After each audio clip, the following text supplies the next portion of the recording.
E eu vou gravar aqui também, que eu percebi que tem gente que gosta de assistir a aula por aqui. Então, eu vou ligar meu gravador por aqui também, para que nós possamos aqui expor aquilo que a competência determina, né? Então, mais uma vez, boa noite, Camila, boa noite, Denise, boa noite, Elisa, boa noite, Luana, deixa eu ver quem mais que está comigo aqui, boa noite, Gabriela, boa noite, Maria, sejam todas e todos muito bem-vindos. Vamos, então, começar a nossa aula. Na aula passada, eu pedi para que vocês fizessem uma pesquisa, simples que fosse, a respeito de sustentabilidade e responsabilidade socioambiental. Vocês conseguiram trabalhar alguma coisa nesse sentido? Conseguiram? O que vocês entenderam a respeito de responsabilidade, de sustentabilidade e responsabilidade socioambiental?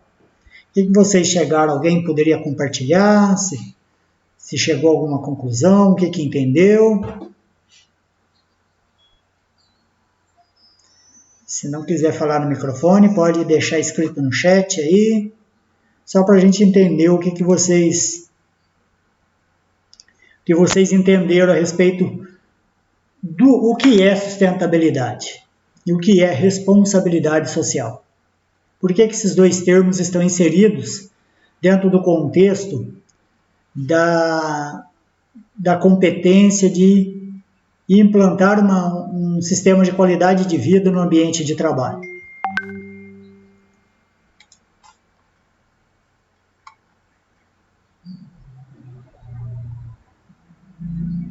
Alguém teve algum entendimento? A Elisa coloca lá, sustentabilidade pode ser definida como ações e atividades humanas que visam suprir as necessidades do presente sem comprometer as gerações futuras. Exatamente. Muito bem definido, Elisa. Muito bem definido. Exatamente. Quando nós falamos em sustentabilidade, ao invés daquela ideia única que nós sempre tínhamos, de que sustentabilidade apenas falando do meio ambiente, do sistema eco, da ecologia, a questão sustentável ela vai muito mais além disso daí. Quando ela leva em consideração não só a questão intrínseca do meio ambiente, mas como ela leva em consideração também as demais situações que envolvem todo o contexto de necessidade humana. Por exemplo, necessidades culturais, necessidades de preservação da água, do ar, do solo, necessidades de relacionamento e convivência social. Tudo isso é tratado no âmbito sustentável. E as organizações, mais do que nunca, precisam estar preparadas para essa mudança que não começou de agora, ela já vem a passos largos, já dentro dessa nossa década aí, sendo debatida, e é nesse sentido que eu gostaria de tecer algumas ideias com vocês no tocante, no que diz respeito à questão da nossa gestão de qualidade de vida enquanto administradores de empresa.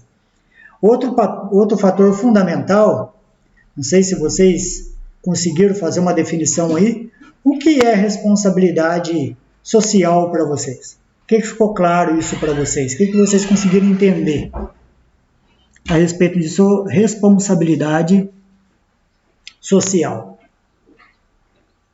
Alguém pode compartilhar, mesmo que seja no chat aí, só para a gente concluir o que vocês chegaram de conclusão também?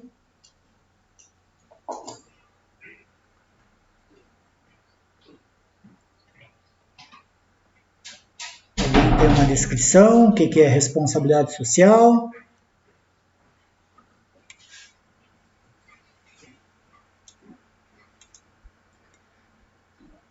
Luana, o que você entendeu a respeito desse termo de responsabilidade social?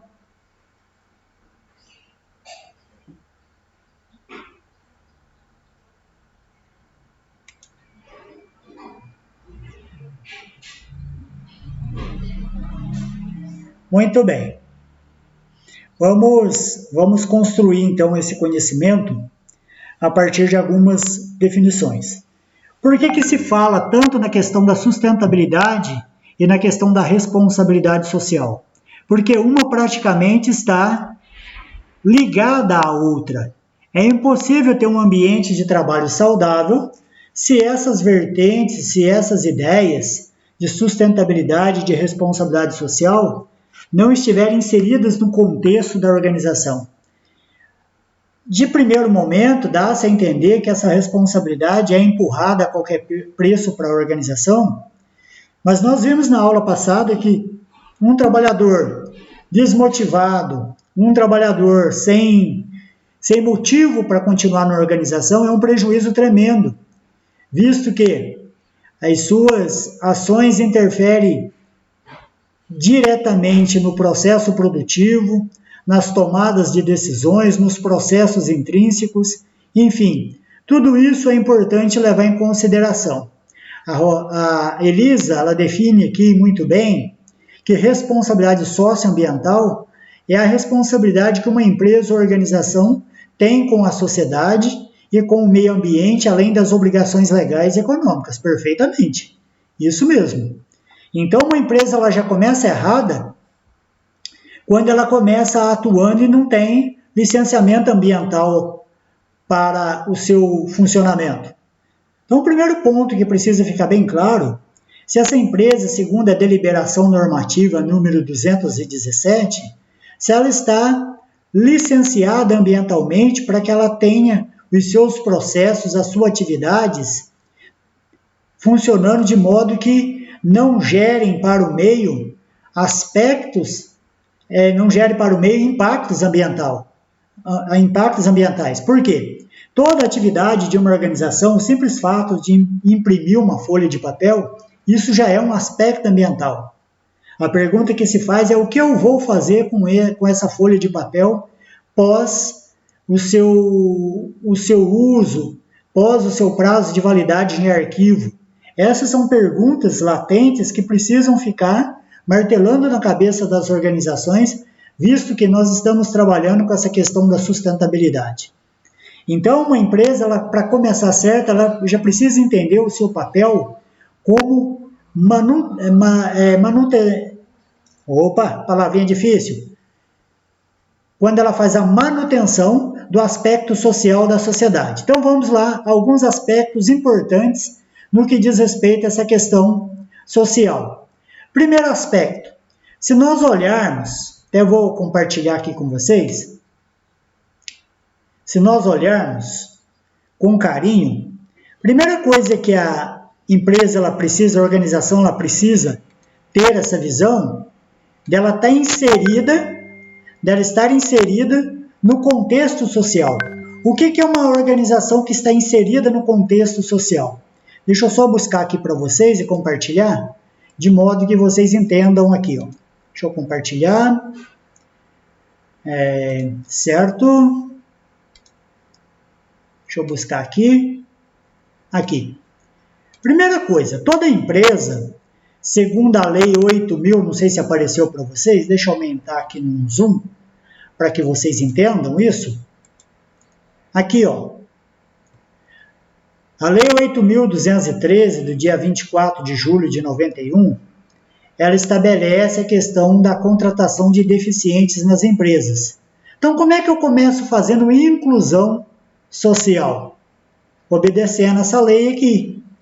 O que ela fala? Ela fala a respeito das cotas para deficientes e pessoas com deficiências e dispõe sobre os planos de benefícios da Previdência e das outras providências a contratação de portadores de necessidades especiais. Então, o artigo 93 ele vai dizer o seguinte, ó,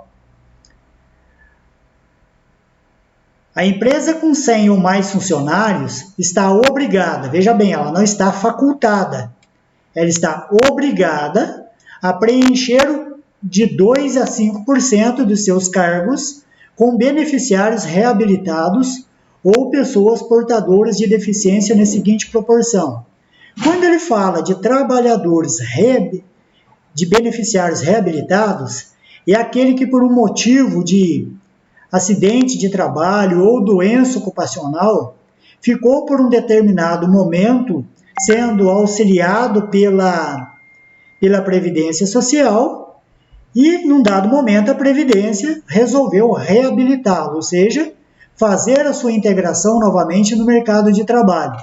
Então, assim, esse artigo dispôs da seguinte estatística: empresas acima de 100 funcionários, que nela chegue até 200 funcionários, ela precisa ter no seu quadro pelo menos 2% de pessoas portadoras de deficiência. De 201 a 500 funcionários, 3%, de 501 a 1.000 funcionários, 4%, e acima de 1.000 funcionários, 5%. Como é que a empresa ela começa esse processo? Ela começa lá fazendo uma parceria com o médico do trabalho, até mesmo porque, para que um trabalhador se declare portador de deficiência, ele precisa manifestar um laudo dizendo que ele realmente possui essa deficiência.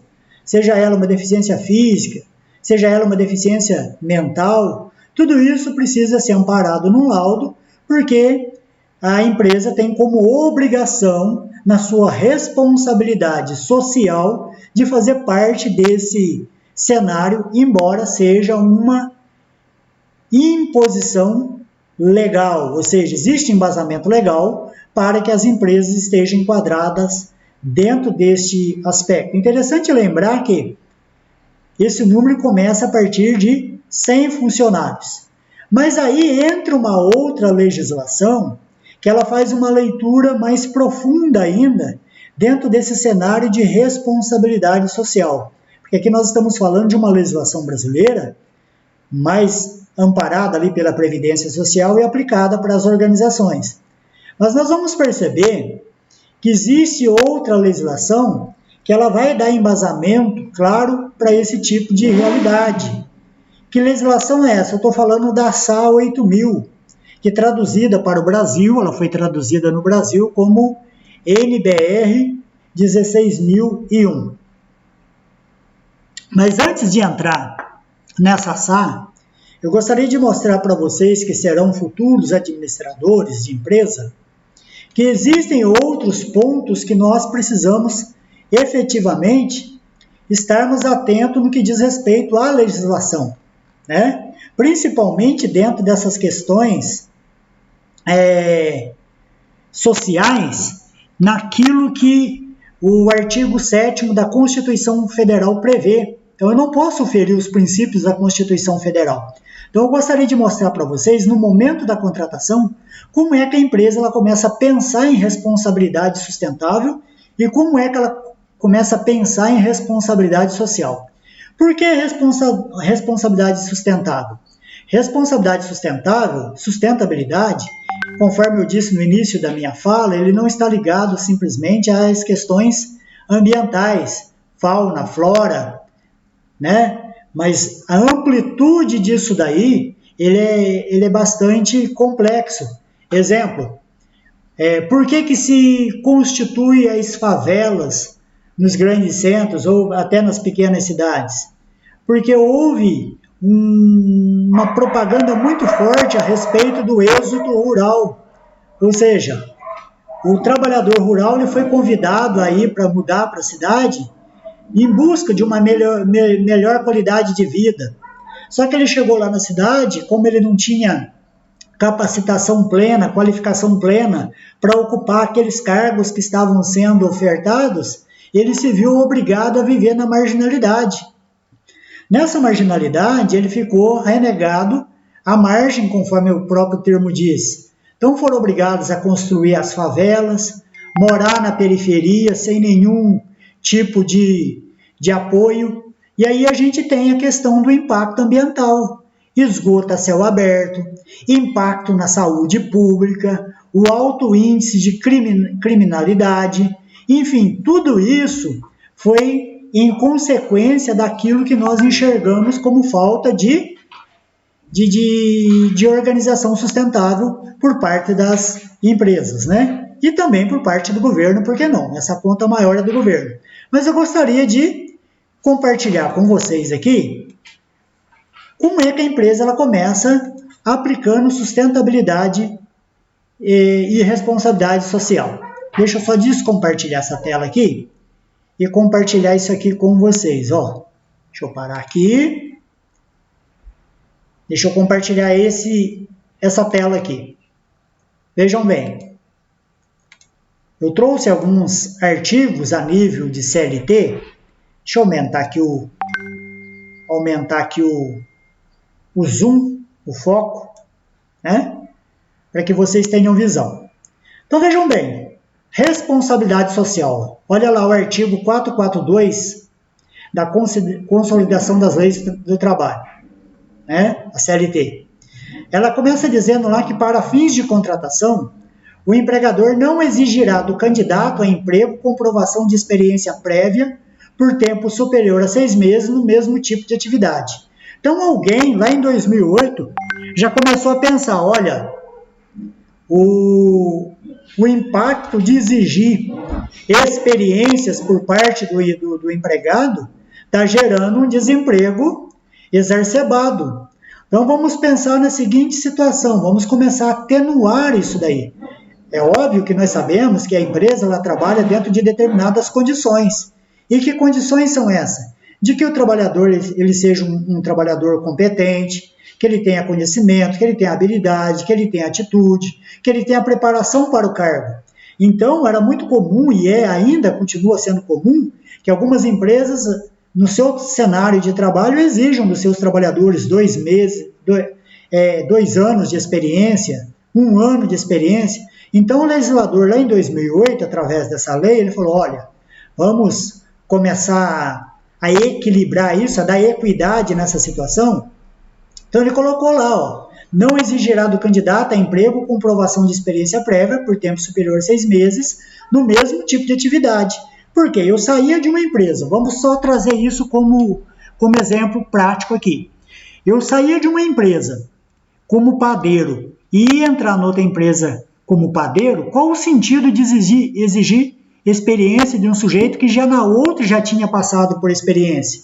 Que é um exemplo prático.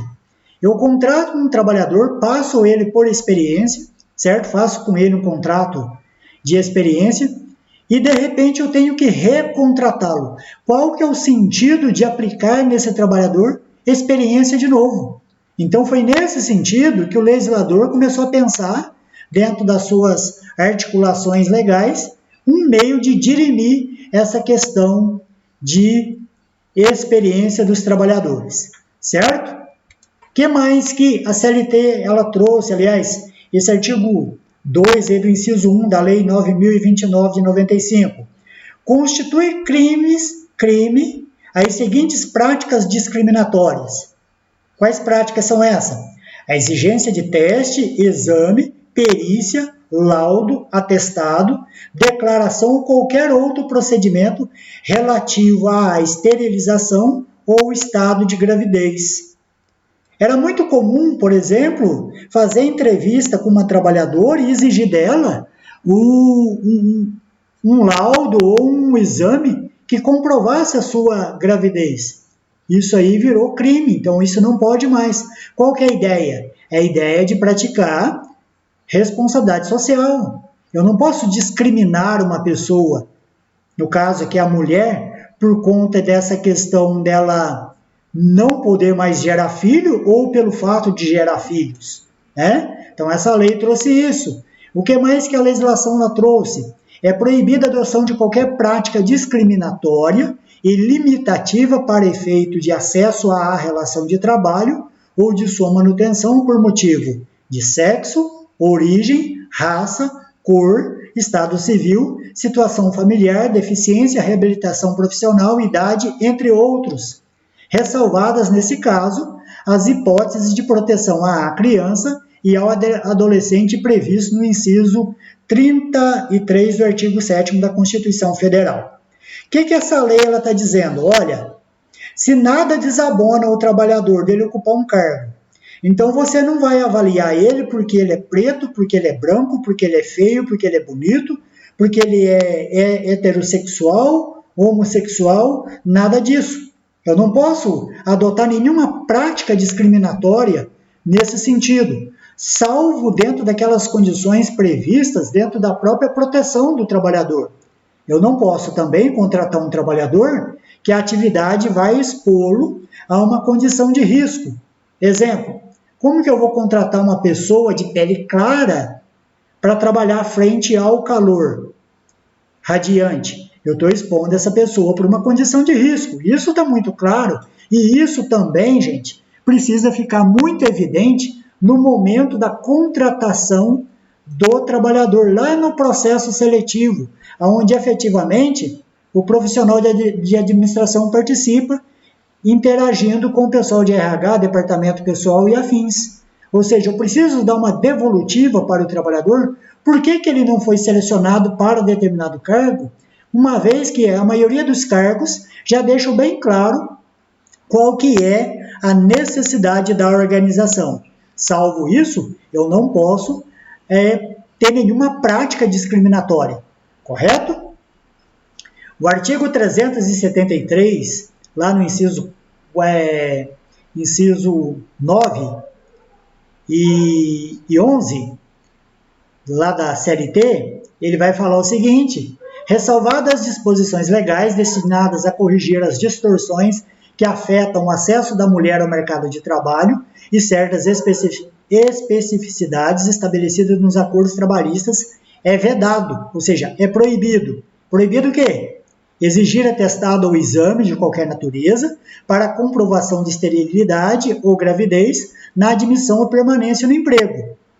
Proceder o empregador ou preposto a revistas íntimas nas empregadas ou funcionárias. Então, na legislação trabalhista, dentro dessa visão de sustentabilidade e responsabilidade social, ele leva-se muito em consideração o respeito humano. Então, daí você vai me dizer, mas eu já trabalhei em empresas onde as mulheres passam por revistas íntimas. Sim, desde que quem esteja praticando essa revista íntima seja também uma mulher. Por quê? O que a legislação lá diz aqui? Proceder o empregador ou o preposto. Então, ele já está dando uma conotação aqui de invasão de privacidade. Ou seja, não pode um homem estabelecer um vigia, um porteiro fazer esse tipo de ação. Então, são essas as questões que abordam a questão da responsabilidade social. Aqui, continua dizendo, a Constituição Federal são direitos dos trabalhadores urbanos e rurais. Para nós termos uma ideia da bruteza, da atrocidade da nossa legislação, antes de 98, os trabalhadores rurais não tinham os mesmos direitos dos trabalhadores urbanos. Era um tratamento diferenciado. Por exemplo, trabalhadores rurais não tinham o depósito do FGTS igual tinha os trabalhadores urbanos. A partir de 88, esse direito foi equiparado. Só para a gente ter uma noção de como que haviam disparidade no tratamento das pessoas. E quando se fala em responsabilidade social, tem que se levar em consideração o respeito à vida e o respeito à dignidade, certo? Então, proibição de diferença de salários. Se lá no meu ambiente de trabalho eu tenho ali um cargo, vamos imaginar que alimentador de linhas de produção, e eu tenho o homem e eu tenho a mulher no mesmo cargo, na mesma linha de produção, não pode haver diferenças de salários. Quem que assegura isso? A lei máxima. Lá no seu artigo 30, ele vai dizer para nós que não pode haver essa divisão, essa diferença.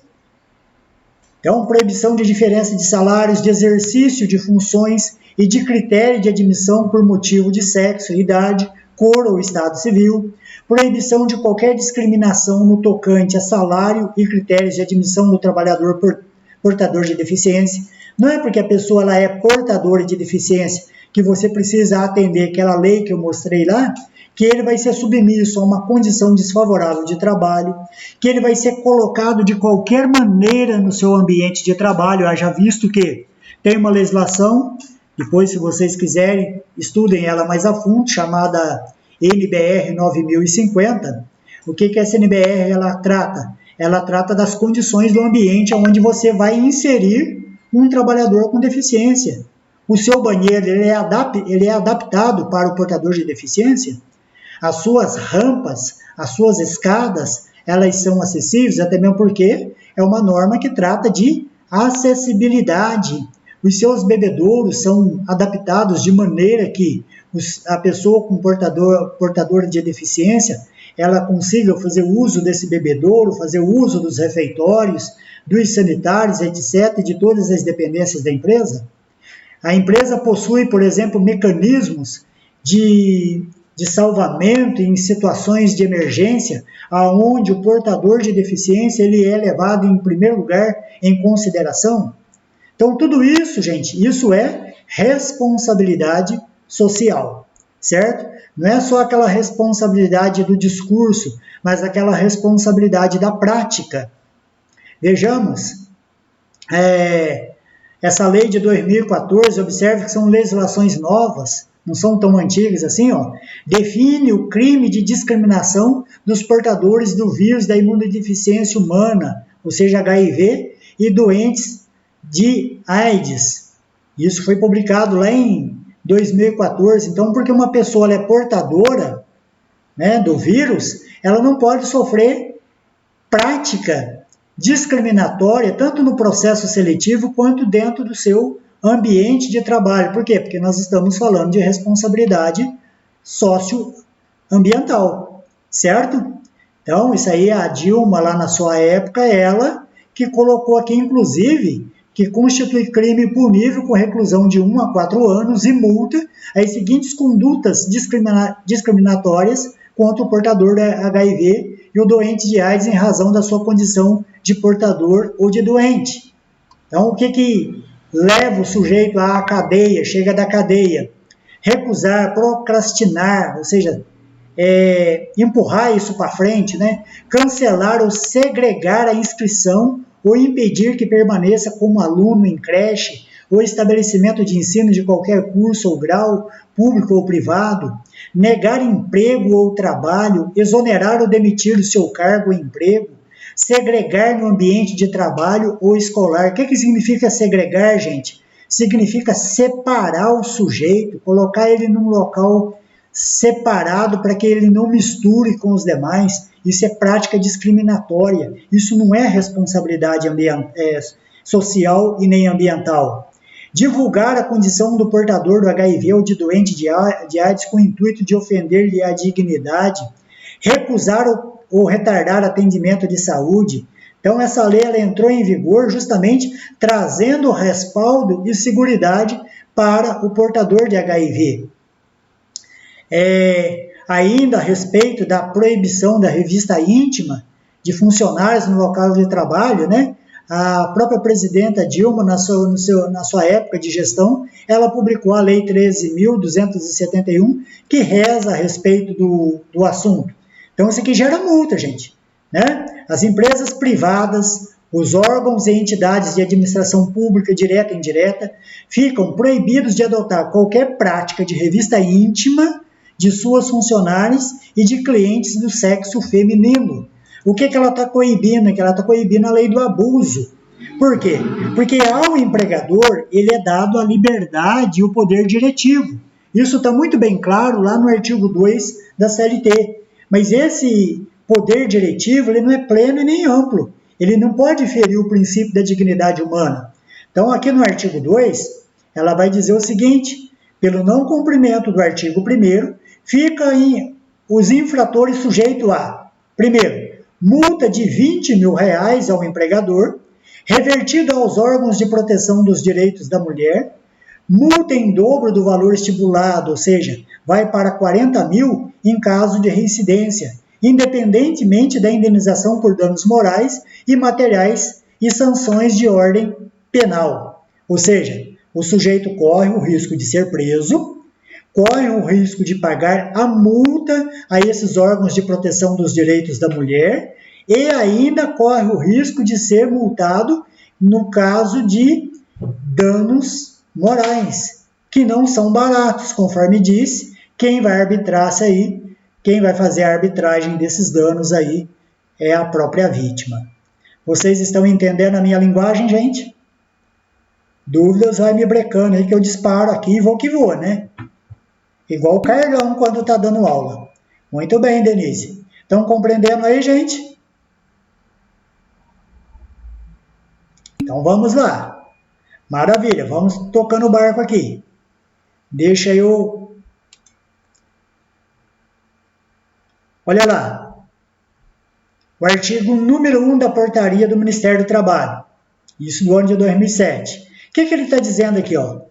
Proibir ao empregador que, na contratação ou na manutenção do emprego do trabalhador, faça a exigência de quaisquer documentos discriminatórios ou obstativos para a contratação, especialmente certidão negativa de reclamatória trabalhista, ou seja, se aquele funcionário entrou na Justiça do Trabalho numa outra empresa, eu não posso, em hipótese alguma,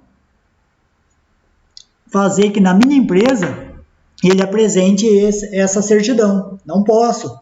Não posso ter mais teste, exame, perícia, laudo, atestado ou declaração relativos à esterilização ou estado de gravidez. Volta novamente a tratar da proteção da mulher, né? Então, até hoje me perguntaram, né? Se por exemplo, o RH, ele pode ligar lá na outra empresa e perguntar da conduta do funcionário, daquele que ele tem interesse em contratar. E eu disse na pergunta que me fizeram que essa é uma ação muito subjetiva. Qual é o objetivo dela e quem está tratando a respeito dela? Porque se isso aí virar fulcro discriminatório, eu corro o risco de ser preso. Então, muito cuidado com essa prática. Pega o telefone, liga lá e procura saber como que fulano era lá naquele emprego. Se você está trabalhando com pessoas éticas, com pessoas que você tem certeza e segurança para fazer esse tipo de trabalho, faça. Se você não sabe com quem você está lidando, você corre o risco de dar uma varada na água e arrumar mais problema ainda para a cabeça, certo? E aí existe dentro dessa corrente de pensamento aqui, exemplo, o fato de você fazer a exigência do trabalhador apresentar certidões negativas junto da justiça, para saber se o cara foi preso, se não foi preso, se está sendo procurado pela justiça. Então tem que se tomar um cuidado muito grande para que não fira ali o princípio da dignidade humana, certo? Então aqui já falamos a respeito, volta novamente a falar a respeito do exame de HIV.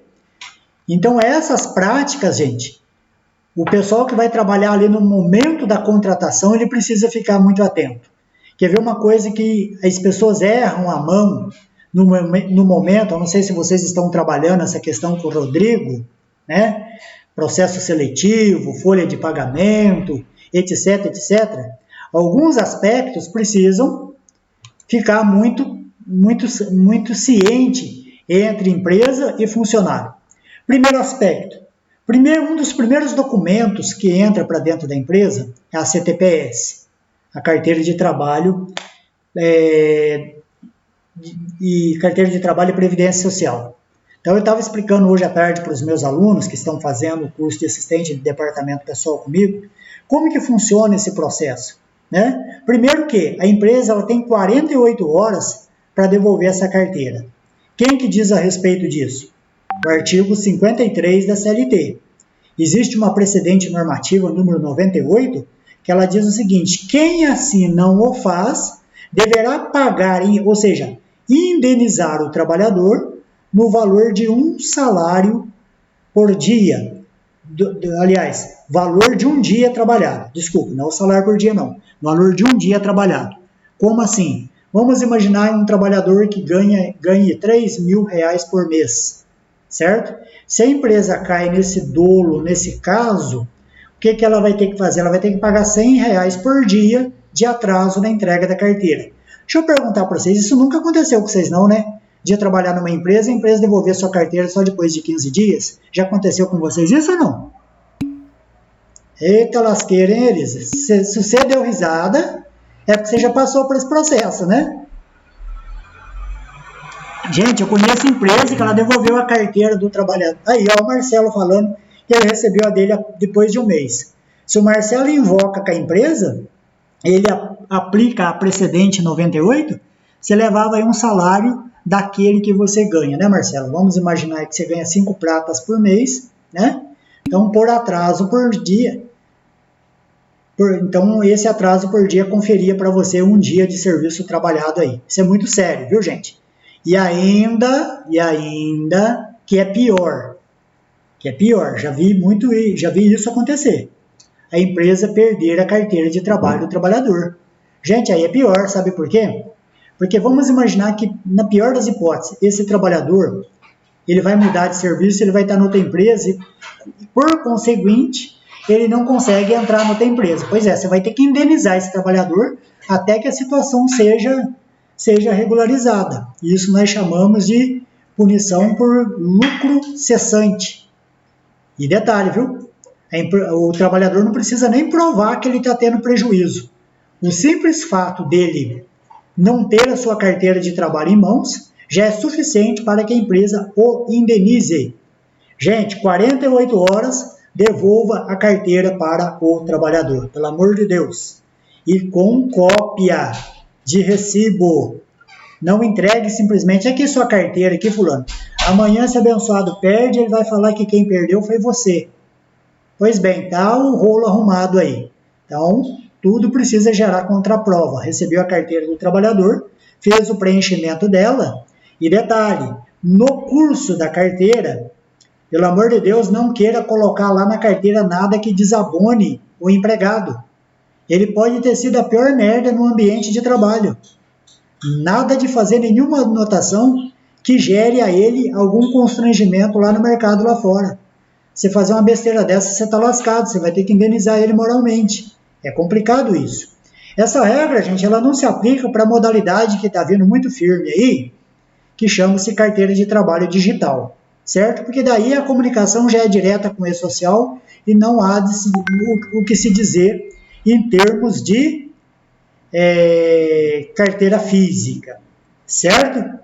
Documentos pessoais, olha aí o outro bafafá desgramado que dá no ambiente de trabalho. Então, estou falando algumas coisas para vocês, porque não adianta a gente falar de responsabilidade social se você não sabe o que circunda toda essa história, né? Documento pessoal, meus amigos, vocês têm até 5 dias para devolver para o trabalhador. E, principalmente, a carteira de identidade dele tem que ser devolvida no mesmo dia. Se a polícia pega o sujeito, prende ele na rua por falta de documento, quem vai ter que fazer as custas, né, judiciais é você, que está com o documento dele retido. Então, esses documentos, eles precisam ser devolvidos para o trabalhador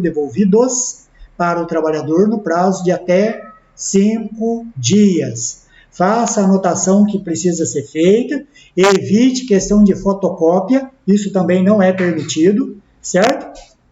E devolva os documentos para o trabalhador, tudo isso com recibo. Outro detalhe importante para ser levado em consideração nessa questão de responsabilidade social é o tipo de contrato que você vai firmar com o trabalhador. Tem gente que enrola a unha com os tipos de contratos aí vigentes, principalmente pós-reforma, né? Principalmente depois do advento de 2017, que houve aí a reforma trabalhista. Então, tem um pessoal que erra a mão, por exemplo, em contrato por prazo determinado. Né? O que é um contrato por prazo determinado ou contrato a termo?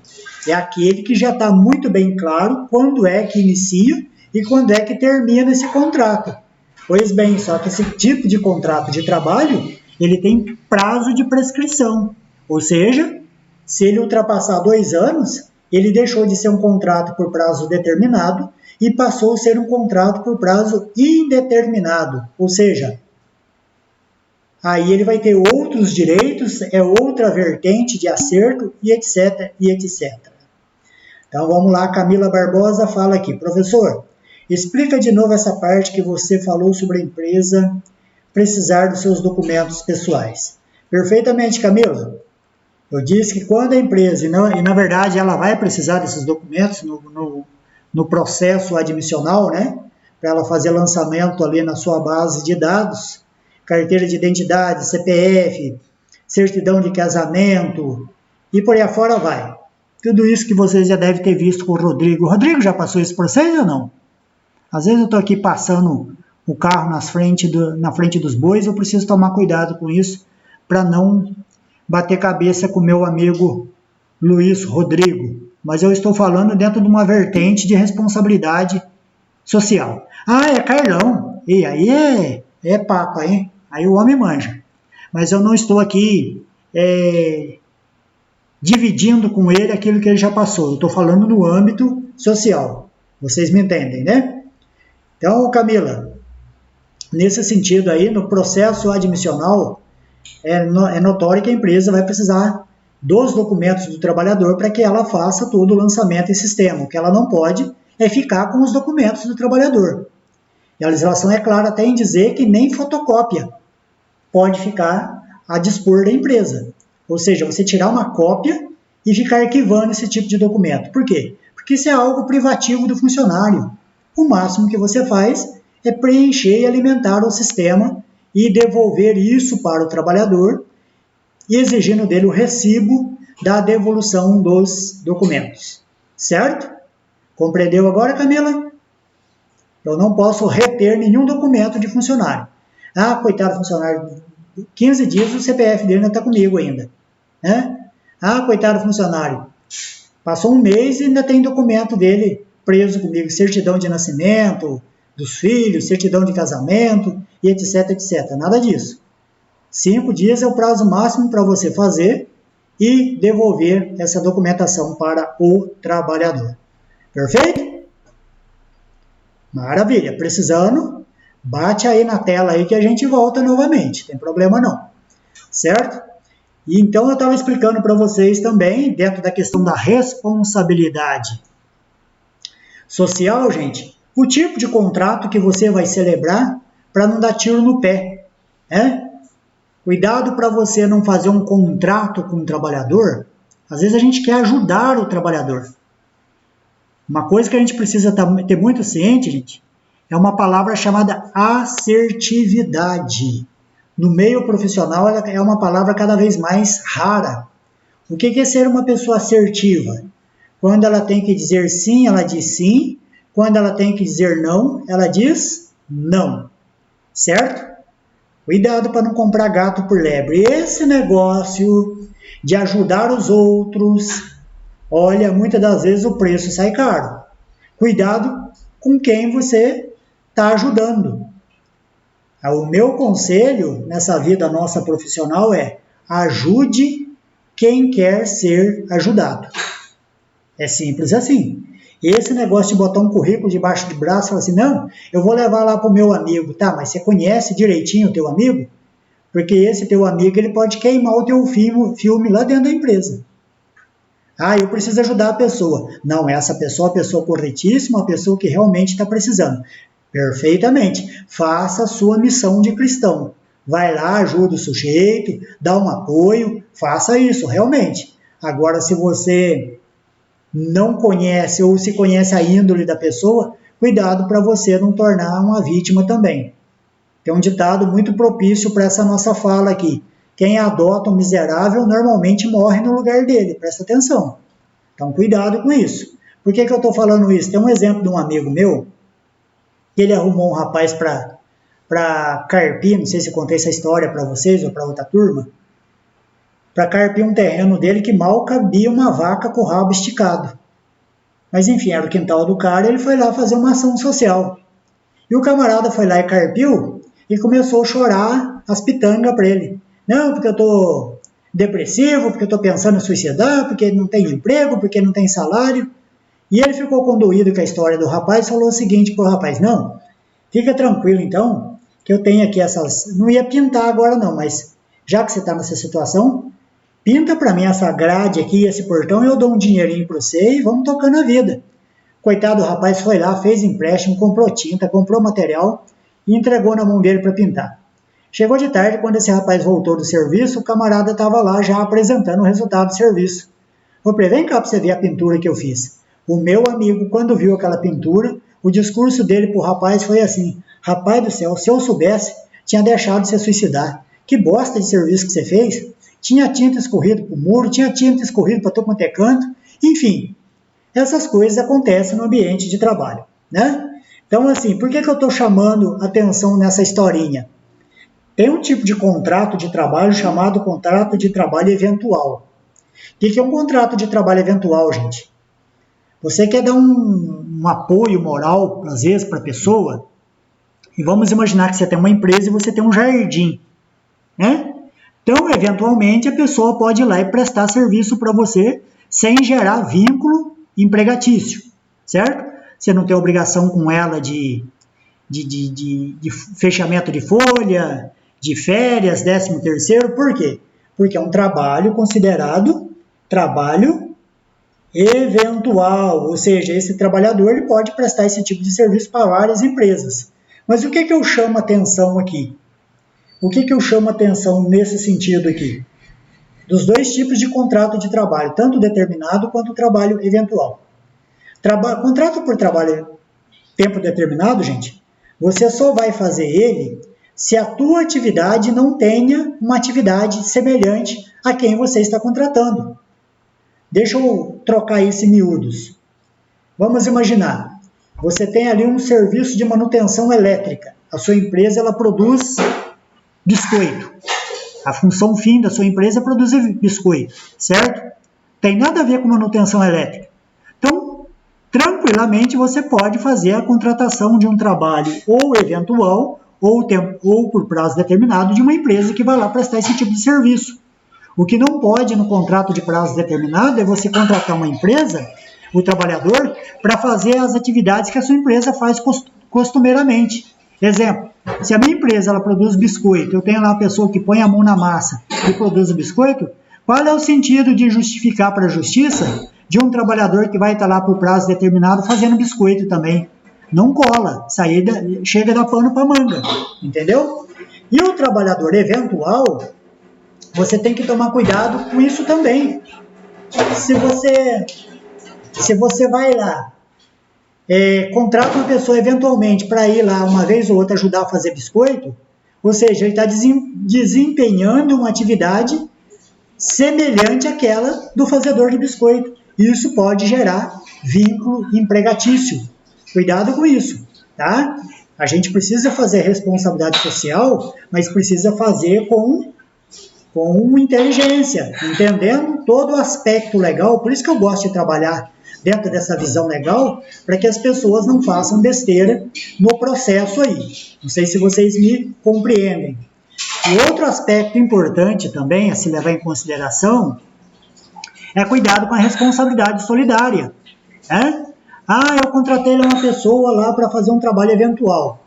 Ele não é trabalhador meu. Inclusive, não tem nem vínculo empregatício comigo. Tá, mas e se ele machucar lá dentro do teu ambiente de trabalho? Aí isso nós chamamos de responsabilidade solidária. Está lá no NR1 do Ministério do Trabalho. Responderão solidariamente o contratante e a contratada. E digo para vocês, nessas visões, o juiz normalmente olha para quem tem dinheiro. Deixa eu trazer um exemplo clássico para vocês aqui. Nós temos lá no Senac, por exemplo, vocês na época que estavam estudando lá, vocês perceberam que as pessoas que fazem o serviço de limpeza não são funcionárias do Senac, são de empresas terceirizadas. Ocorre que o Senac ele não fica obrigado pelo pagamento desses trabalhadores, eles têm natureza jurídica própria. Porém, se um trabalhador daquela, vamos imaginar que a empresa vá à falência e esses trabalhadores deixam de receber, eles receberão do Senac.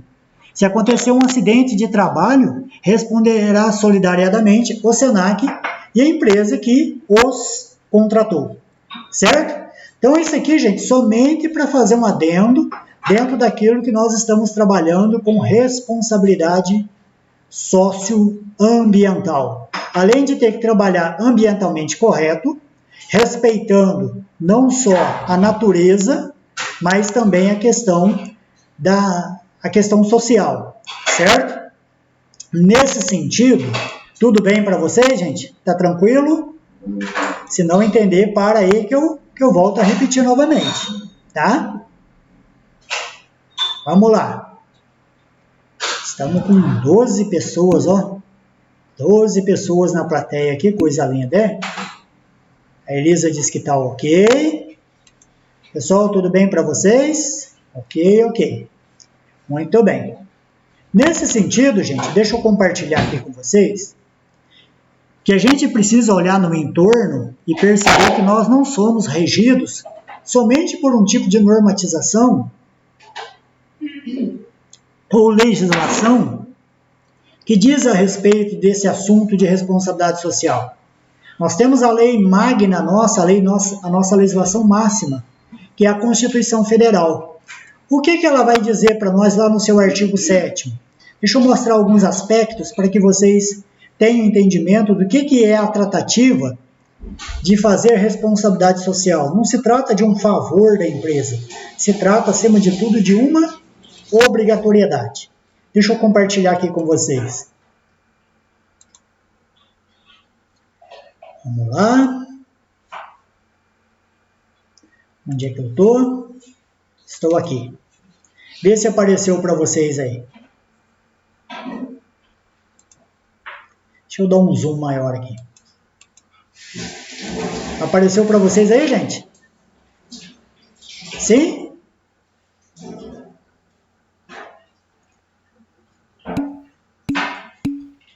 Vamos lá, deixa eu conferir aqui na... Ah, todos concordaram que sim. Então vejam bem, se você quer saber quais são os direitos sociais de um trabalhador no seu ambiente de trabalho, quem nos dá a visão disso é o título 2, capítulo 2 do artigo 7º da Constituição Federal.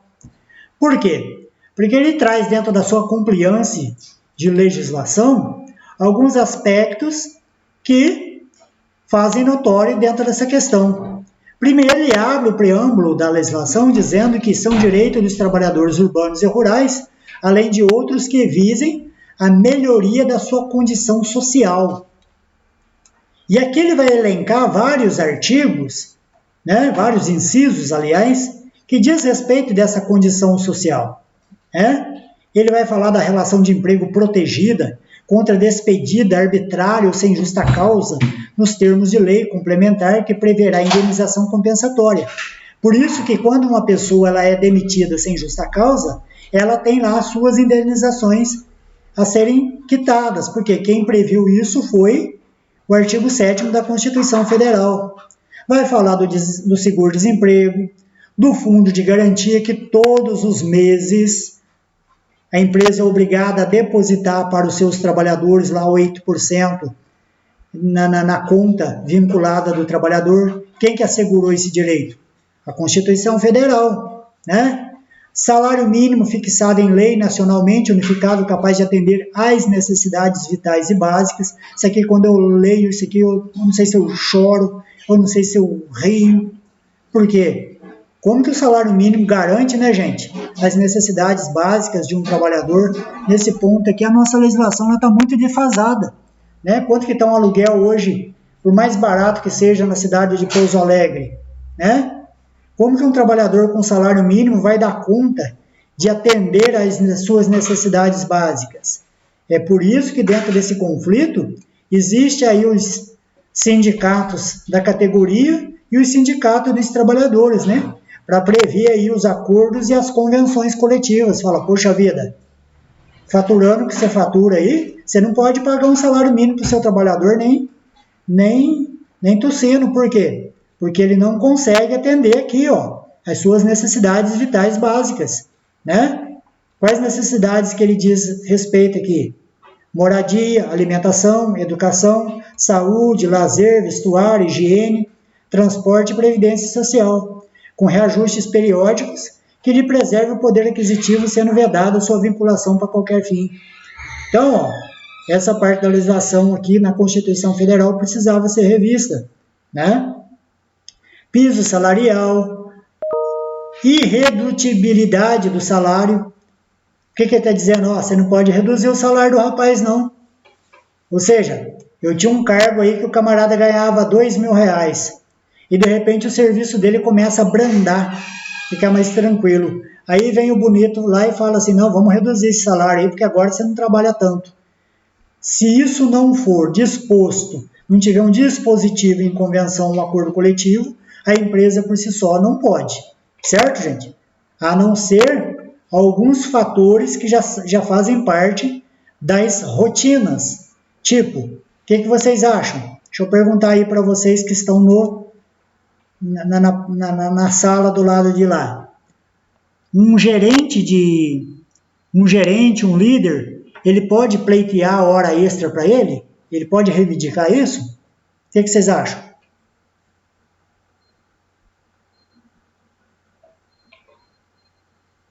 Vocês acham que uma pessoa que ocupa o cargo de gerência, cargo de liderança, ele tem direito a horas extras ou não?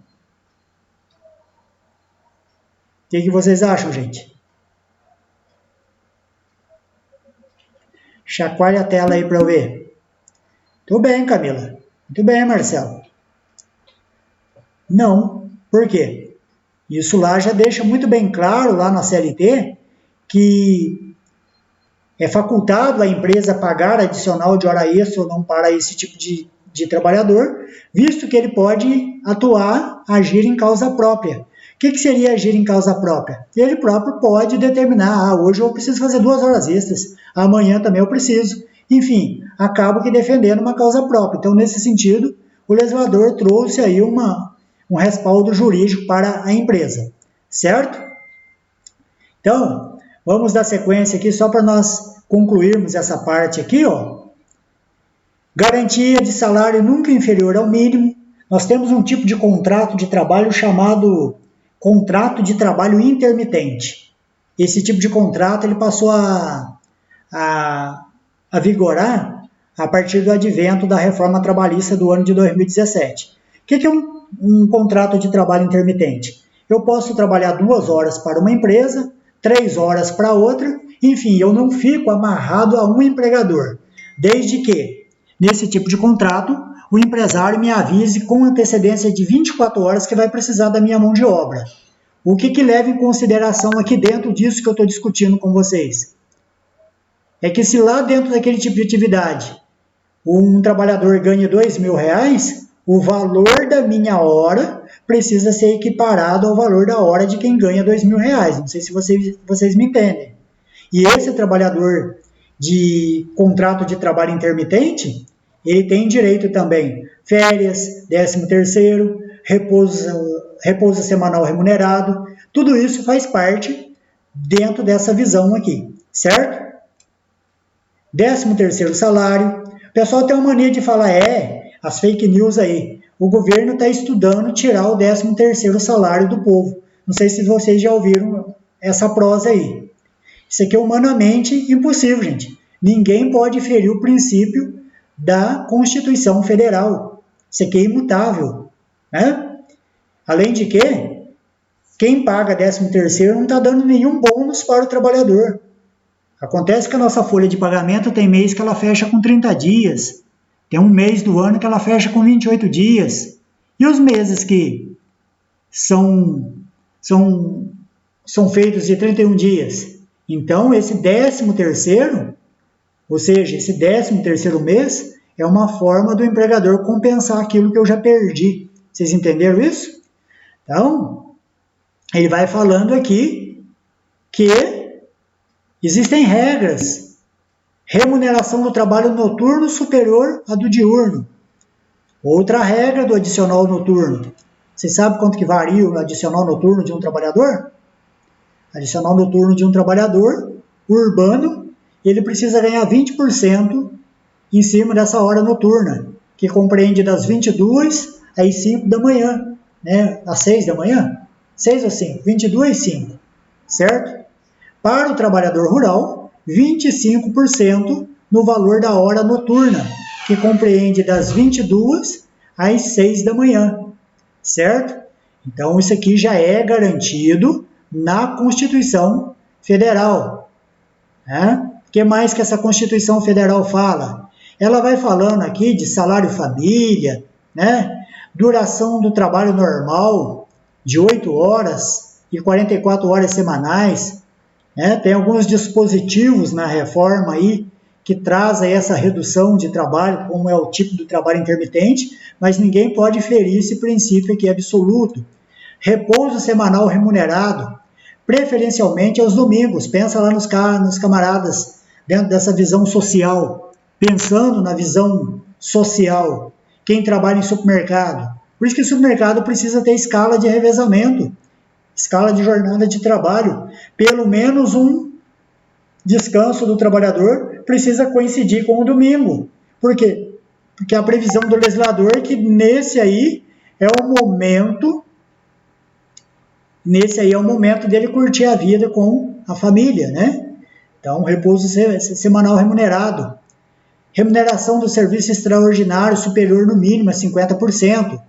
Isso aqui quem está dizendo é a Constituição Federal, mas é comum nós encontrarmos dentro dos acordos e convenções coletivas, horas extras você não paga 60%, 70%, 80%, depende da convenção coletiva. Gozo de férias anuais, né? Tem empresa aí, principalmente, conheço muitas empresas rurais, que o coitado do retireiro nunca soube o que é tirar umas férias. Ou seja, o empregador acaba que comprando as férias, isso é um problema, isso é um perigo, né? Licença gestante, licença paternidade, proteção do mercado de trabalho da mulher, né? Aviso prévio proporcional ao tempo de serviço, quando lá da rescisão contratual, redução dos riscos inerentes ao trabalho por meio de normas de saúde, aqui ele já está falando de implantação de normas de saúde, de qualidade de vida no ambiente de trabalho. Adicional, e aqui, gente, ó, nós temos 2 tipos de adicionais. O Rodrigo, que está trabalhando folha de pagamento com vocês, não é? Então, vocês já devem ter ouvido com ele, através dele, ou do Carlão, a respeito do adicional de insalubridade e do adicional de periculosidade. No E-Social vai entrar uma discussão que não sabemos como nós vamos resolver isso. Porque agora a Constituição Federal fala se lá nas normas do Ministério do Trabalho fala de insalubridade e periculosidade, a Constituição Federal vai lembrar lá no artigo 22 das atividades penosas, né? Então, não sabemos como aliás, do artigo 23, penosidade. O que é uma atividade penosa, gente? Uma atividade penosa, vamos pensar aí num trabalhador rural. O dia inteiro apanhando café, o sol ardente sobre as suas costas, né? Pensa lá num pedreiro que está rebocando um prédio por fora, pelo lado de fora. Olha que atividade penosa. Ou então um servente de pedreiro carregando aquela carrinhola cheio de tijolo. Isso é uma atividade penosa, né? Então, o E-Social está discutindo aqui, ó, vai ter que ter um adicional a ser pago para esse trabalhador. O quanto vai ser, nós não sabemos, porque aqui, ó, insalubridade e periculosidade, ele é tabelado. Insalubridade, a empresa vai pagar para o trabalhador a título de indenização, né? E tudo isso pensando no âmbito social, e eu digo para vocês que eu discordo disso daqui, ó, de pagamento, de insalubridade e periculosidade. Eu discordo na forma que ela é feita, não pelo porquê ela é feita. Por quê? O adicional de insalubridade ele é pago de 10%, 20% a 40% em cima do salário mínimo da região. Por que o legislador fala da região? Porque tem estado aí que tem salário mínimo maior do que o outro, certo? Então não pode ser pago em cima do salário mínimo federal, que é 1.045, salvo juízo.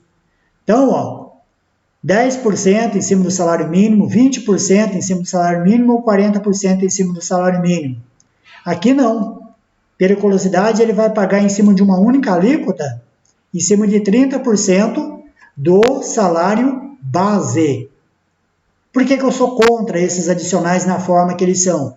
Porque eles incorporam salários. Atividades insalubres são todas aquelas atividades que geram doenças ocupacionais. E periculosidade é aquele que gera ameaça iminente para o trabalhador, certo? Como que acontece isso? Se eu pago hoje 40% de adicional de insalubridade para o trabalhador, ele incorpora isso no salário e ele transforma isso em carne, cerveja, churrasco e fim de semana. Quando, na verdade, isso aqui deveria ser uma poupança para o trabalhador, como se fosse o FGTS, para que no momento que, se porventura ele ficasse doente em decorrência da exposição, ele pudesse utilizar isso para tratamento de saúde. A mesma coisa procede aqui. Então, no formato que está, eu sou contra. Eu sou favorável a uma poupança, uma manutenção para esse trabalhador aí. Né? E aí ele vai dizendo, ó, que as empresas, dependendo lá das suas convenções coletivas, dos seus acordos coletivos, deveriam dar assistência gratuita aos filhos e dependentes desde o nascimento até 5 anos de idade em creches e pré-escolas. Né? Reconhecimento das convenções e acordos coletivos. Ninguém pode desconhecer isso, porque isso acaba tendo força maior, inclusive, do que a legislação aqui tratada. Né? E aí ele vai falando de uma série de coisas, né? E ele vai dizer aqui uma coisa muito perigosa. Deixa eu achar aqui. Aqui, ó. Proibição de trabalho noturno, perigoso ou insalubre a menores de 18 e de qualquer trabalho a menores de 16 anos, salvo na condição de aprendiz a partir de 14 anos. Então, a gente precisa estar atento a essas cláusulas que denominam condição social. Vocês entenderam, gente, até aqui, que todas as normativas estão falando da preservação da vida do trabalhador? Vocês entenderam isso? Tudo bem até agora? Chacoalhe a tela aí para eu entender se vocês estão entendendo. Sim. Alguma dúvida, gente? Então, nós não podemos, dentro dessa visão, dentro dessa perspectiva sustentável e social, trazer prejuízo para a dignidade humana. Eu não sei se foi para vocês que eu falei, né? Que aquela historinha da pessoa usar chapeuzinho de Papai Noel, né? Roupinha de caipira nessa época, são práticas consideradas discriminatórias se não há anuência do trabalhador, certo? E conforme eu disse, nós temos outras legislações aqui, ó, que elas vão rezar também nesse sentido de trazer dignidade humana. Deixa eu apresentá-la aqui para vocês. Deixa eu fazer uma apresentação. Só um minuto, por favor. Eu tô com a câmera desligada que eu não quero mostrar meu zóio para vocês, viu? Você já viu o zóio daqueles caboclos que trabalham na roça que o marimbondo pica? Tá igualzinho, meu. Tá feio que só. Vê se apareceu esse aqui para vocês, gente. Vê aí se apareceu a minha tela para vocês. Deixa eu ver aqui o que bateu lá. Deixa eu ver nos comentários. Opa. Travou aqui. Só um minuto. Ainda não. Certo. Deixa eu compartilhar novamente, que eu acho que eu fiz besteira aqui. Vocês, então, a essas alturas do campeonato, já estão com saudade do Carlos. O Carlos é mó divertido, ele, né? O Carlos é mó da hora, ele. O Luiz também, eu gosto de conversar com o Luiz. O Luiz dá vontade de varar a noite conversando com ele, porque aquela vozinha que conversa com a gente dando... Ele conversa com uma voz de soquinho, você já viu? Parece que o homem não tem problema na vida, meu Deus do céu. Não sei se alguém já teve aí o privilégio de ficar conversando com ele por muito tempo. É mó da hora. Tanto o Luiz quanto o Carlão. O Carlão não tem tempo ruim na vida. E as histórias que ele conta, né? A gente divide aí algumas palestras por aí, por essas regiões aí. Vou falar pra você, o Carlão não é fácil não. Muito bem, vê se apareceu a minha tela para vocês aí. Vamos lá. Pintou a tela para vocês aí, gente? Maravilha. Então deixa eu dissertar um pouco a respeito disso. Gente, essa legislação aqui, ó, ela intimamente ela fala da responsabilidade socioambiental, ou seja, da responsabilidade social. Então aqui eu trouxe só a título de exemplo uma empresa, a Sulfer Industrial, e ela criou lá dentro da sua política de gestão integrada uma política de responsabilidade social. E essa política de responsabilidade social, ela traz dentro da sua compliance requisitos. Que requisitos são esses? Então, esses requisitos eles são tratados da seguinte maneira. Por exemplo, trabalho infantil.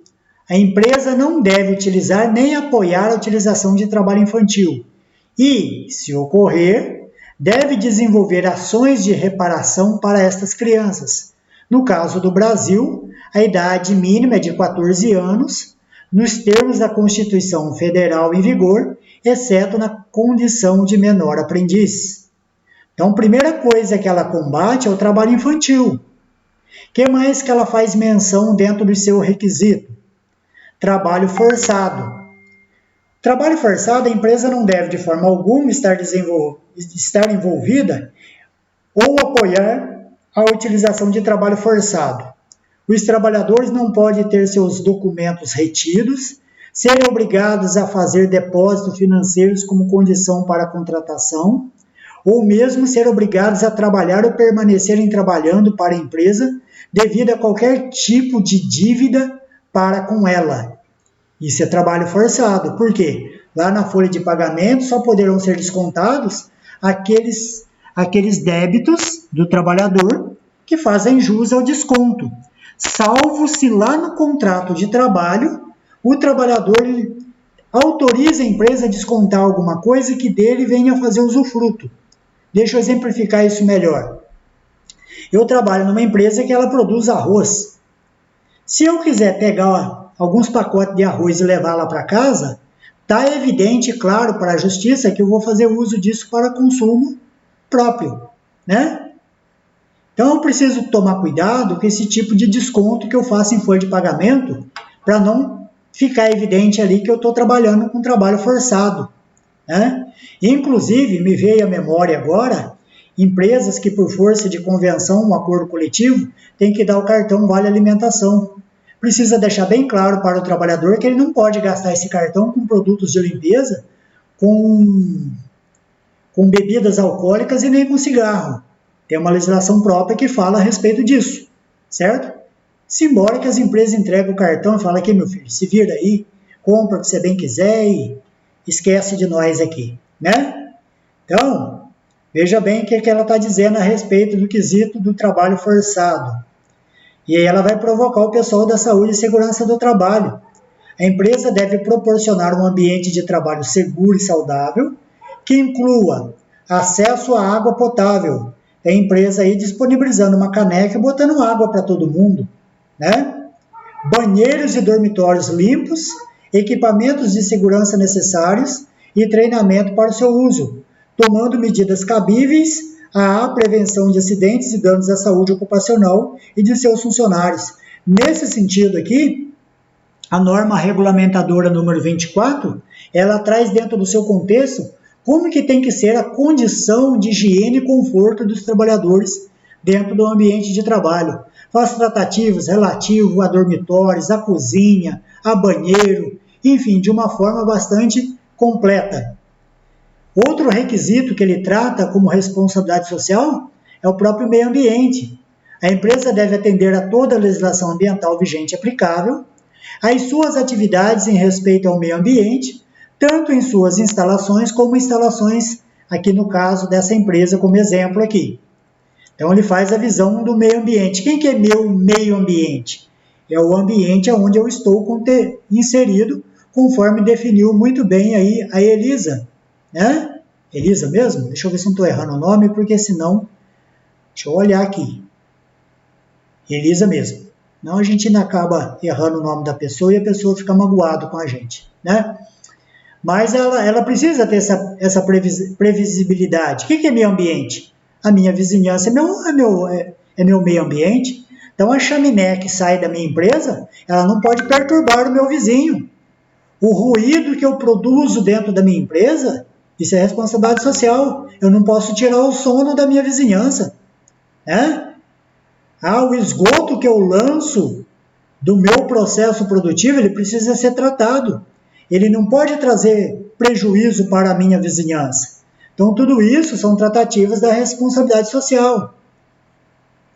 Liberdade de associação e direito de negociação coletiva, ou seja, eu preciso deixar isso sobre a tutela do meu empregado, para que ele se filie ao sindicato que eu represente. Isso é de liberdade dele, né?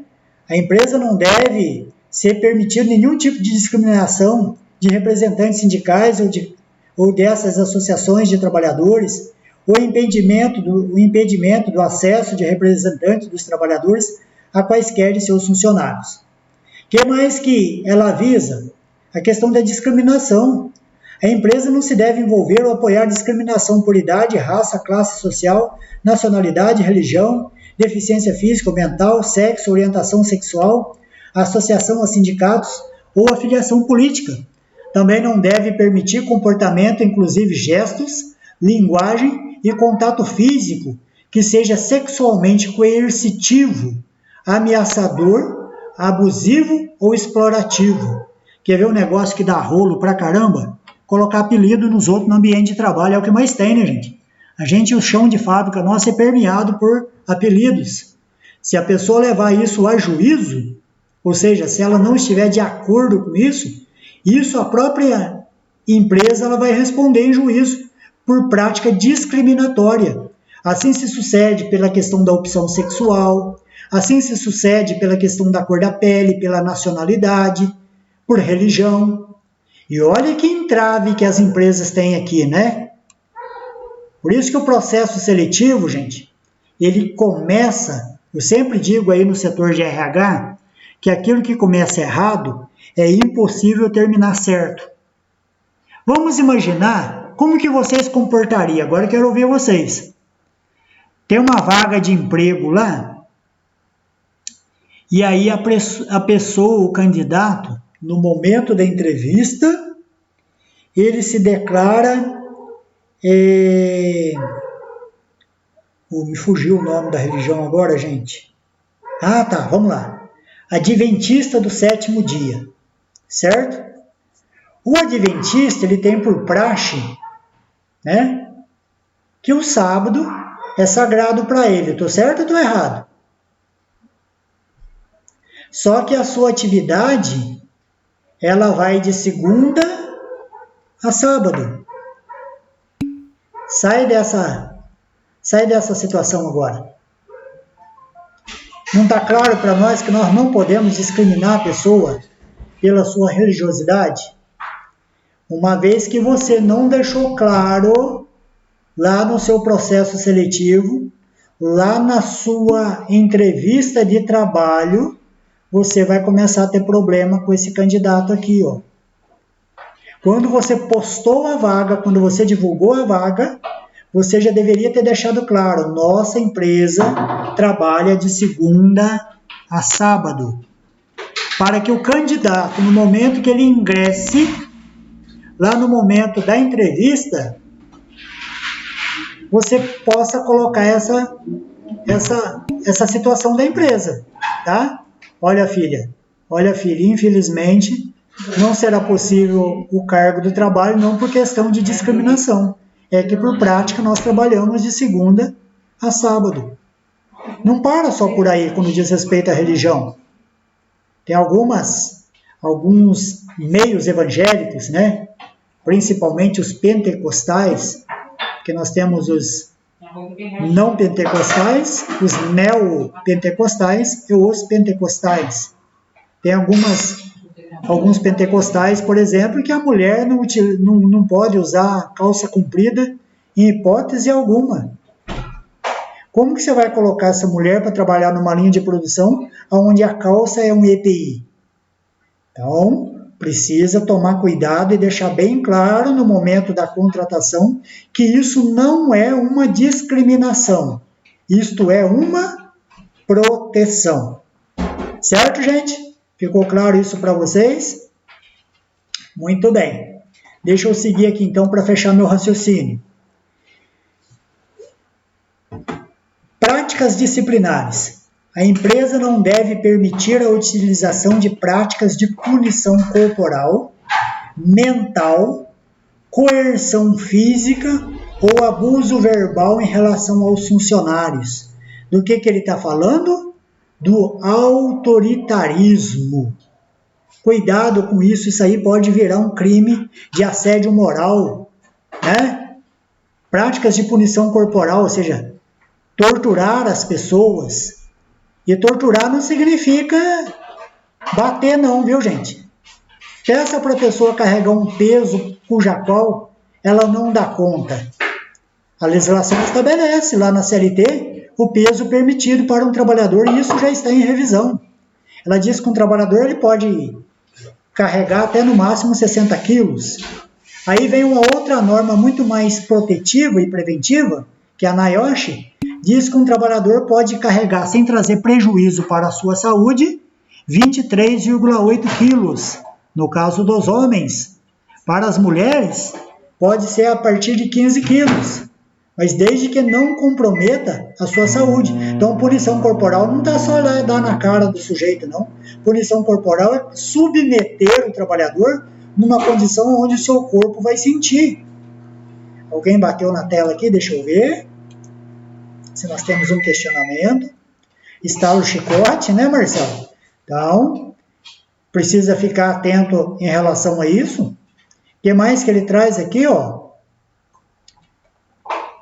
Mental. Sabe aquela pressão mental? A pessoa trazer para outra lá assim, ó, se não sair, se não bater essa meta, ó, tá fora, viu? Cuidado, isso é uma prática disciplinar que não está condizente com os bons costumes de uma boa gestão. Coerção física. O que é fazer uma coerção? Colocar a pessoa contra o muro. Você fez, não fez? É? Ah, o trabalhador falou isso de cicrano. Então vamos colocar as duas pessoas cara a cara e vamos tirar isso a prato limpo. Isso não pode, gente. Isso é coerção. Abuso verbal. O que é abuso verbal? É você chamar a atenção além de um parâmetro vexatório.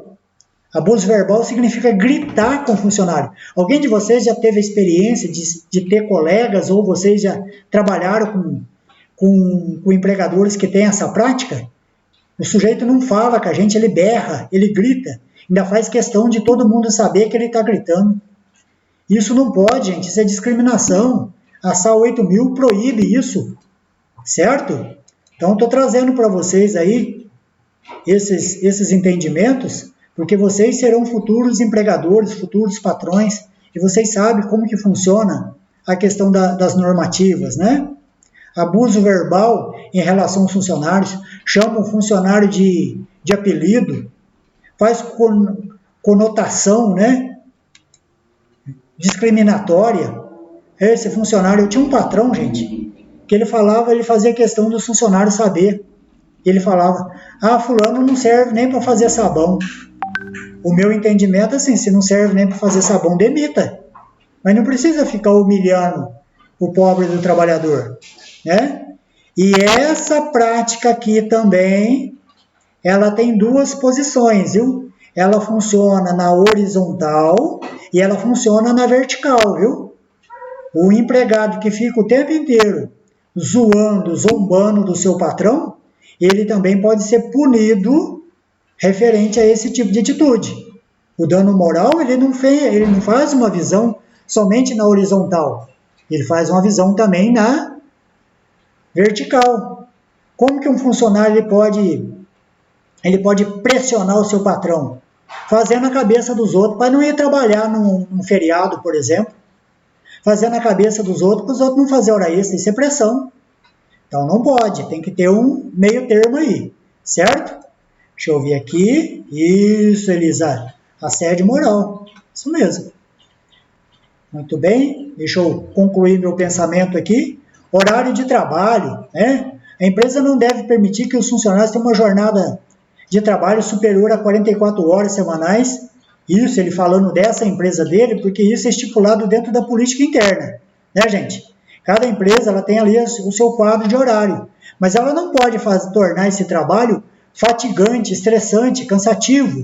Ou seja, lá no seu quadro de horário, precisa ser um horário onde o seu trabalhador tenha pausas psicofisiológicas e tenham os seus descansos merecidos. Então não pode ser um negócio de qualquer maneira. Remuneração. Então a empresa deve assegurar que os salários pagos satisfaçam os padrões mínimos locais. Eu não posso ter um abuso. A empresa fatura tanto e paga uma migalha para os seus funcionários. Isso é discriminatório, isso não é ação social, certo? Ela precisa ter uma política salarial que acompanhe os reajustes e que façam valer os acordos e as convenções coletivas, né, para os seus trabalhadores. Que ela pague o seu trabalhador no momento certo e ela estipule dentro da sua política qual é a forma que ela vai utilizar para pagar o seu trabalhador. Tem empresa que paga o trabalhador no cheque. É válido esse tipo de pagamento? Sim. Mas a legislação fala que quem paga o trabalhador com cheque precisa liberar o seu funcionário no horário de trabalho para ele fazer o depósito do cheque dele. Não pode o trabalhador ficar, coitado, correndo atrás de alguém que troca o cheque, tentando barganhar o cheque em troca de compra, porque ele não teve o horário dispendido necessário para fazer a troca desse cheque aí, certo? Não deve ser apoiado práticas de suspensão de funcionários por razões disciplinares que não obedeçam os princípios pedagógicos de educação previstos nos dispositivos legais pertinentes. Do que ele está falando?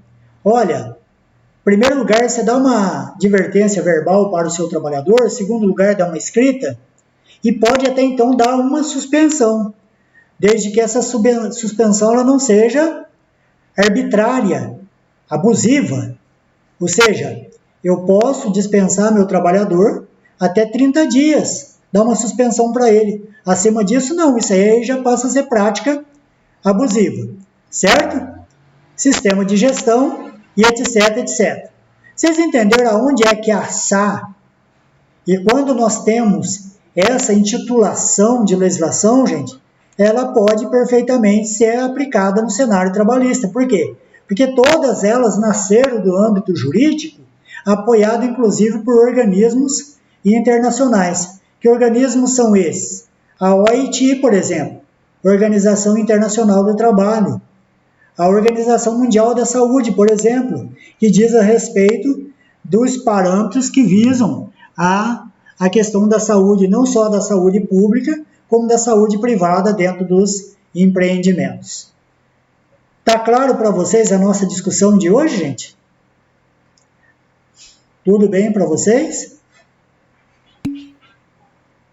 Maravilha! Aí sim, chegamos nesse sentido, aí sim a gente vai trabalhar com a questão do QVT, ou seja, do programa de qualidade de vida que a empresa vai implantar. Como que seria esse programa? Gente, daqui a pouquinho eu vou estar encerrando, que conforme eu disse para vocês, eu estou com um terçol e tá um espetáculo aí essa tela. Meu zóio está parecendo uma brasa, né? Mas eu gostaria de fazer uma introdução com vocês no que é QVT. Deixa eu só buscar ele aqui, de modo que vocês façam essa compreensão junto comigo. Só um minuto, por favor, que eu já estou buscando aqui. Só um minuto. Estou buscando pelo pessoal da administração. Cheguei.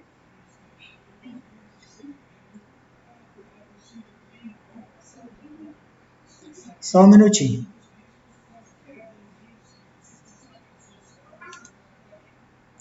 Deixa eu compartilhar aqui com vocês.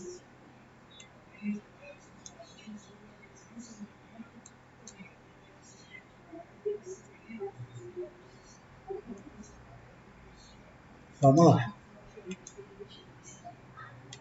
Tem nenhum som interferindo vocês e não, né? Então, o pessoal aqui está com os dispositivos ligados e pode ser que atrapalhe vocês aí. Me dá um toque aqui, tá? Deixa eu compartilhar minha tela com vocês.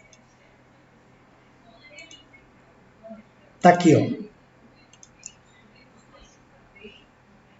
Vê se apareceu aí para vocês a tela de qualidade de vida no trabalho.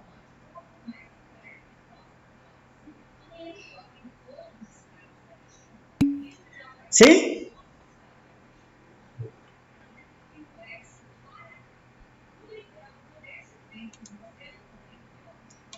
Deixa eu ver aqui. Tudo bem, muito bem, apareceu. Gente, o que significa QVT? Qualidade de vida no trabalho. A grosso modo, eu vou dar uma explicação para vocês o que é QVT. QVT, quem tem um ambiente QVT, um ambiente de qualidade de vida, é aquele um que consegue, depois daquela musiquinha do Fantástico, não ter esse pensamento. Porque o pensamento comum das empresas que não aplicam qualidade de vida no ambiente de trabalho é quando termina aquela musiquinha do Fantástico, o sujeito fala desse jeito assim, ó. Lasqueira, amanhã vai começar tudo de novo. Alguém já teve esse pensamento?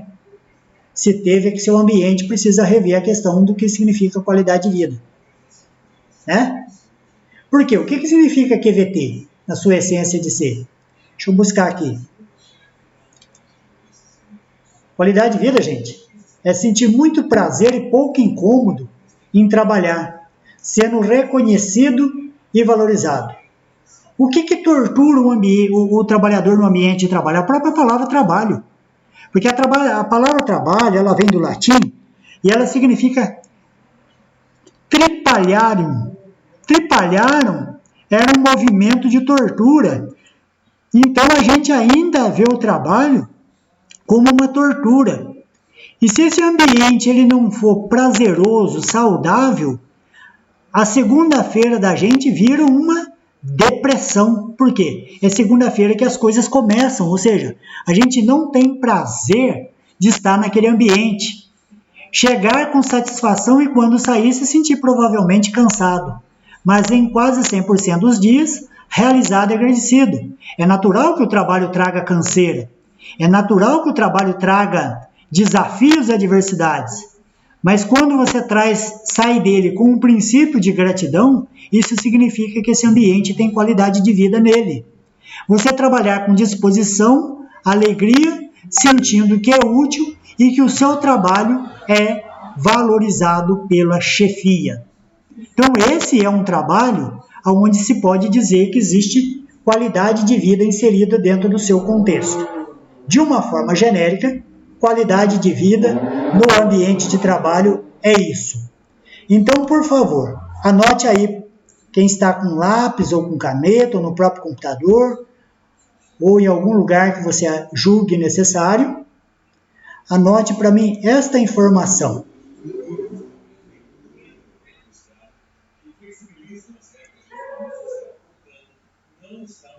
Anote isso.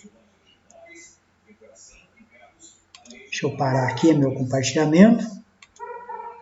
Anote aí. Conceitue. Vou escrever aqui que fica mais fácil para vocês. Conceitue QVT. É a primeira pergunta.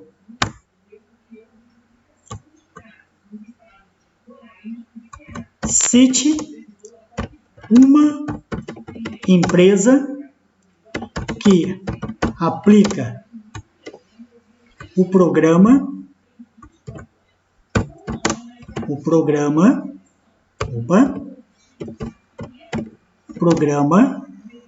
Cite uma empresa.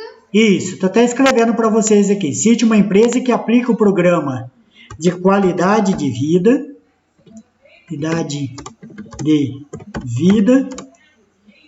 e é um case de sucesso.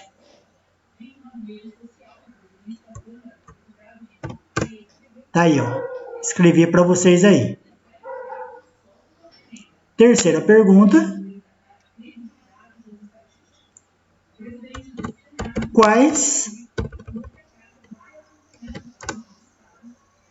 indicadores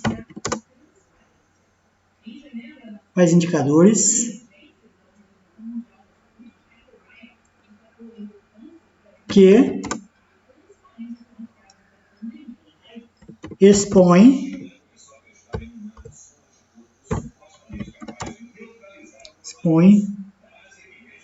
que a empresa possui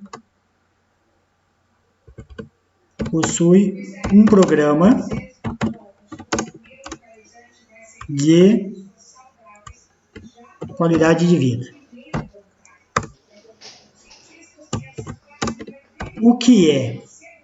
Próxima pergunta.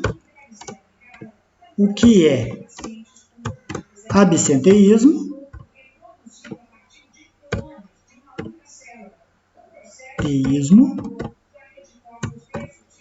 E última pergunta. O que é turnover? Tá aí. Só essas questões. Façam com carinho.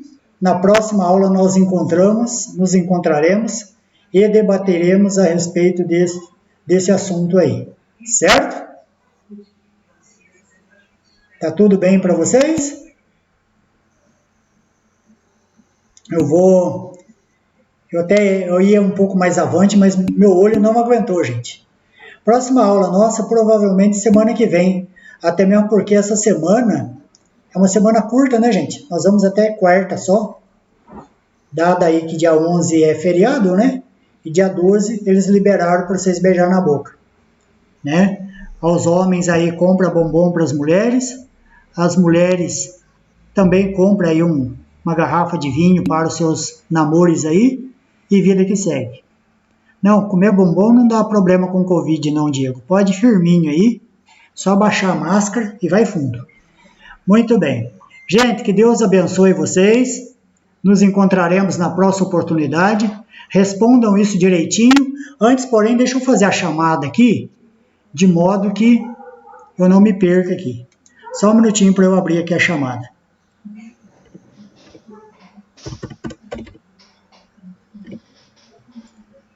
Só um minutinho.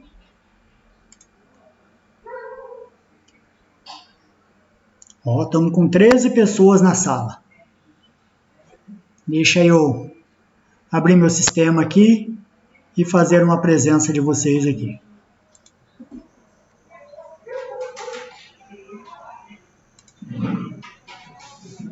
Hoje a aula foi no peito e na raça, viu, gente? Que meu zóio, só Jesus na causa. Só um minutinho, estou abrindo o sistema aqui.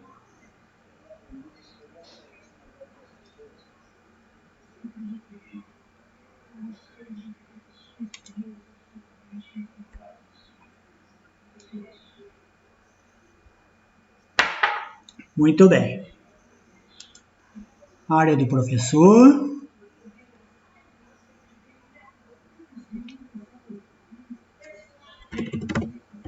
Rafaria, vamos lá. Na medida que eu for falando o seu nominho aqui, dá um oi para mim aí, tá? Turma aqui, a turma... Qual que é o número da turma de vocês mesmo? 008. Muito obrigado. Vamos lá.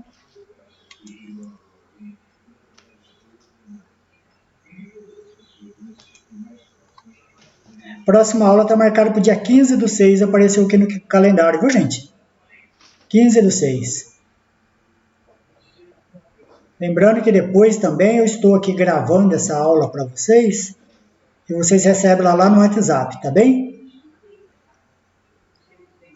Vamos fazer uma coleção de aulas gravadas aí.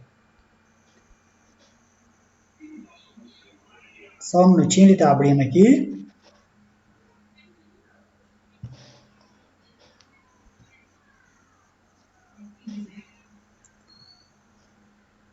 Vamos lá. Ver se eu estou na turma certa. Ana Flávia. Ana Flávia está presente ou não?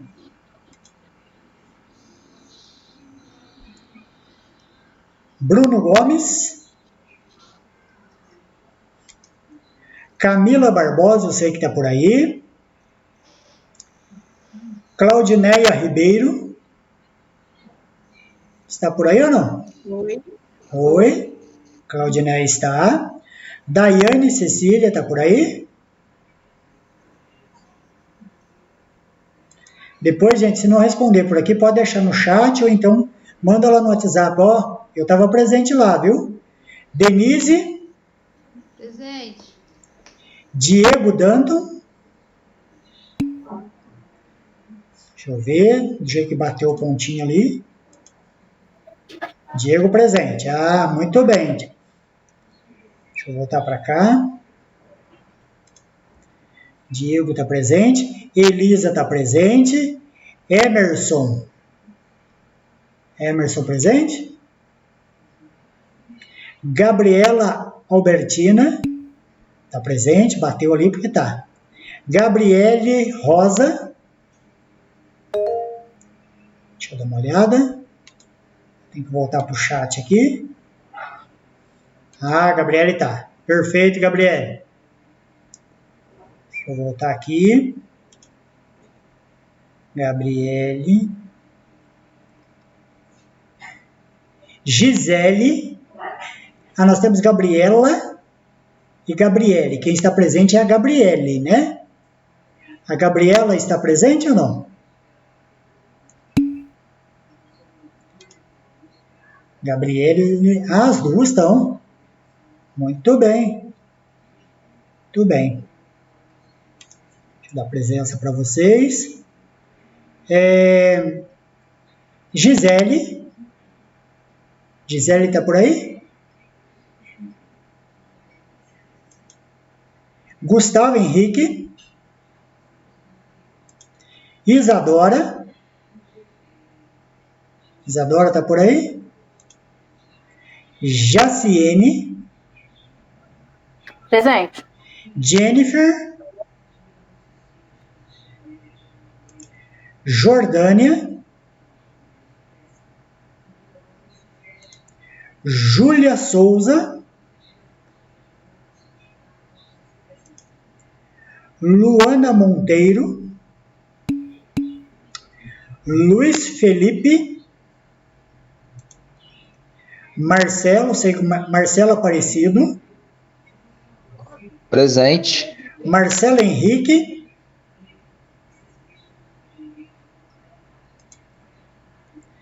Maria Rita.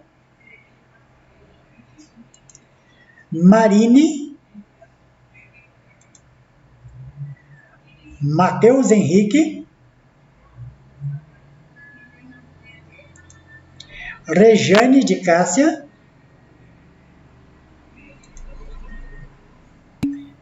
Rejane está por aí? Tatiane.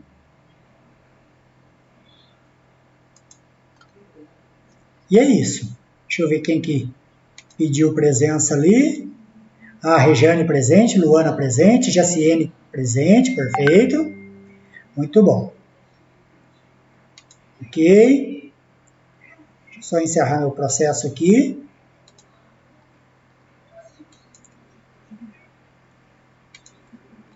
Só um minutinho, estamos encerrando.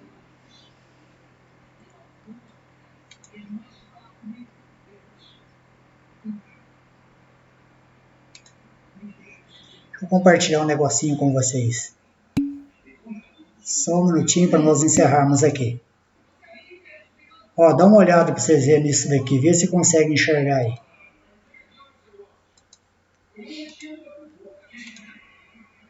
Olha se tem cabimento o negócio. Para quem não conhece, ó. Conseguiram ver a tela aí ou não?